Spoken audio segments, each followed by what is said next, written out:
Élèves, professeurs et parents doivent à nouveau s'adapter pour cet apprentissage par écran numérique interposé. Merci Rodrigo Arenas d'être avec nous. Vous êtes le coprésident de la FCPE, première fédération française des parents d'élèves.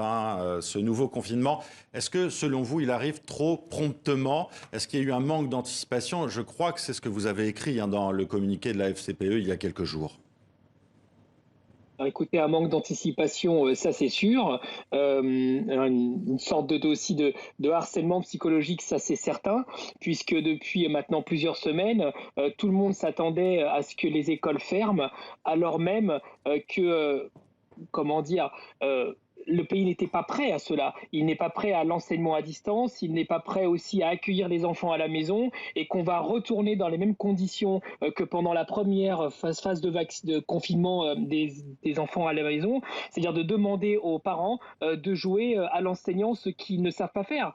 Enseigner, c'est un métier, nous le répétons, nous le disons, et qu'aujourd'hui, encore une fois, la France n'est pas prête, sauf à se décharger sur les parents, les mairies ou les régions pour prendre le relais de la puissance d'État. Alors Rodrigo Arenas, vous parlez de harcèlement psychologique. Pour quelle raison? Aujourd'hui, nous avons fait un sondage avec nos outils internes auxquels ont répondu plus de 5000 parents. Il y a plus de 35% des parents qui nous disent que leurs enfants vont mal ou très mal au niveau du moral, au niveau de la psychologie. Et aujourd'hui, nous attendons, nous malheureusement, cette vague. Nous alertons sur cette vague psychologique qui sera la troisième vague parce que rien n'est fait pour prendre soin du moral des enfants, comme rien n'est fait pour prendre soin aussi du moral des enseignants.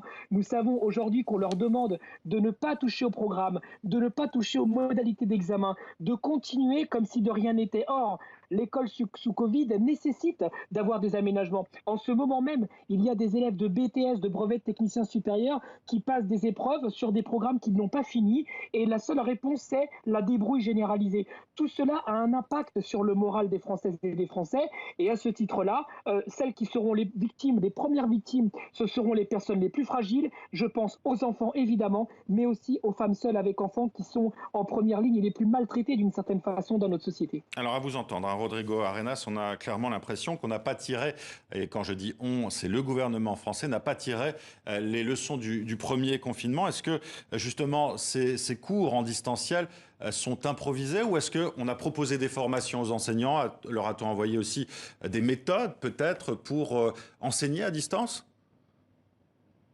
Alors, il y a des ressources qui sont sur le site internet de l'Éducation nationale, mais il n'y a pas eu de formation accélérée comme aujourd'hui on accélère de façon massive la vaccination pour que les enseignants apprennent les pédagogies adaptées pour faire cet enseignement à distance. Il n'y a pas eu non plus de formation des enfants et des parents à cela, car l'école n'est pas la même de cette façon-là. J'ai envie de vous dire que l'idée de l'école à distance n'est pas de reproduire les schémas de l'école en présence.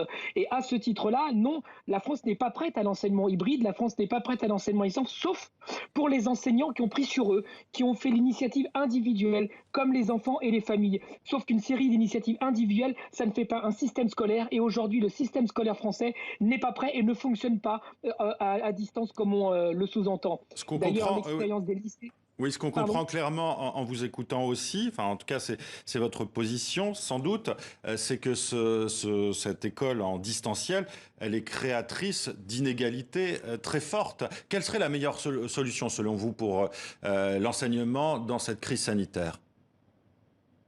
Écoutez, l'enseignement, la priorité aujourd'hui, c'est un principe de réalité. C'est de dire une fois pour toutes que l'école sous Covid n'est pas l'école d'avant le Covid. Donc, il faut toucher au programme que Jean-Michel Blanquer refuse de faire. Il faut aujourd'hui changer les modalités d'examen, ce que Jean-Michel Blanquer refuse de faire, sauf quand il est au pied du mur. C'est-à-dire qu'aujourd'hui, il faut se dire que le retard, ce ne sont pas les enfants qui l'ont. Le retard, ce n'est pas les enseignants qui le provoquent.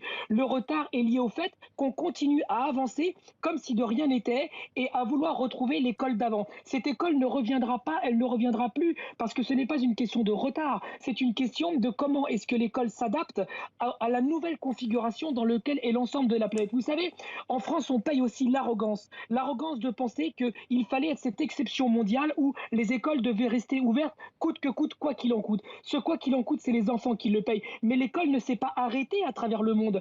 Il y a eu des modalités différentes qui ont été faites. Et j'ai envie de vous dire, la France, comme tous les pays du monde, s'adapte à la situation. Mais il faut s'y adapter avec de la bienveillance en direction des enfants, en se disant que l'objectif, ce n'est pas de rattraper le retard, car on ne rattrape pas du retard, mais de créer une école, que ce soit en France ou à l'échelle mondiale, qui se mette d'abord à la place des enfants, en se disant que on ne peut pas faire rentrer en une année ce qui doit être fait en fait sur 2 voire 3 ans, parce qu'il faut prendre soin du mental des enfants. Et si on continue à avancer à marche forcée, que ce soit en France ou ailleurs, in fine, on en paiera les pots cassés, car on va faire péter les plombs à ces enfants quand ils arriveront à l'âge adulte. Merci Rodrigo Arenas d'avoir été avec nous et d'avoir répondu à nos questions.